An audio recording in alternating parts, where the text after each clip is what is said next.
Opini parenting yang ke-8, thinking shock.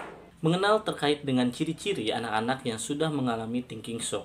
Gejala-gejala di mana anak-anak mulai cenderung untuk malas berpikir dan juga merasa tidak layak untuk dapat memikirkan sesuatu hal penting untuk dirinya sendiri. Bahkan untuk hal ini kita dapat indikasikan sebagai salah satu gejala awal untuk anak mengalami depresi. Ciri utama untuk thinking shock adalah terkait dengan anak mulai sering mengucapkan kata terserah.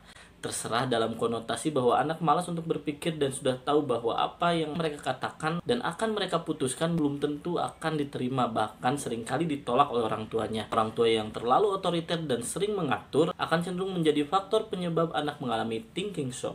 Jadi mulai sekarang, coba untuk libatkan anak dalam menentukan pilihan-pilihan dan memberikan ruang kesempatan kepada anak kita untuk dapat berekspresi dan berpendapat. Opini parenting yang ke-9. Kekerasan pada anak bukan hanya terkait dengan kekerasan fisik, namun juga ada kekerasan logika. Apa itu kekerasan logika? Bentuk dari kekerasan logika adalah terkait dengan bagaimana orang tua memaksakan suatu opini atau terkait dengan pendapatnya terhadap anak dan juga tidak memberikan ruang anak untuk berpikir, memikirkan, dan juga berpendapat terkait dengan apa yang mereka pikirkan. Pada akhirnya, logika anak akan berkembang jika anak diberikan kesempatan untuk berpikir. Namun pada akhirnya orang tua telah melakukan suatu kekerasan logika ketika orang tua tidak dapat memberikan ruang kepada anak untuk berekspresi secara pemikiran. Disinilah orang tua harus mulai untuk paham dan juga menyadari bahwa anak kita bukan hanya tumbuh secara fisik namun juga secara akal. Logika mereka harus menjadi salah satu hal yang perlu kita perhatikan dan juga terus kita stimulus agar dapat berkembang sesuai dengan usianya. Opini parenting yang ke-10. Orang tua harus mengenal prinsip ini, memberi kebutuhan dan membendung keinginan.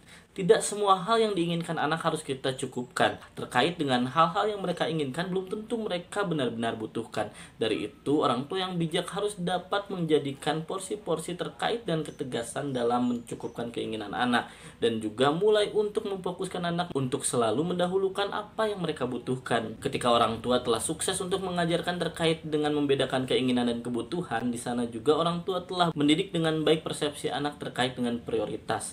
Anak-anak yang telah diajarkan dengan baik oleh orang tuanya terkait dengan hal ini akan menjadi orang dewasa yang tahu terkait bagaimana ukuran kepentingan dan juga apa yang mereka harus prioritaskan dalam hidup mereka ke depannya.